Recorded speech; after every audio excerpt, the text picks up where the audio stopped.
El diputado general de Vizcaya, José Luis Bilbao, ha comparecido en la Casa de Juntas de Guernica para dar lectura a la denominada Declaración Pública del Diputado General de Vizcaya.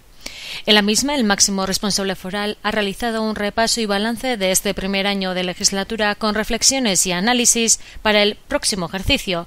Entre otros grandes temas, el diputado general ha abordado la situación de crisis y recuperación económica y del empleo, el sistema tributario, la lucha contra el fraude fiscal, el mantenimiento de las políticas sociales, etc.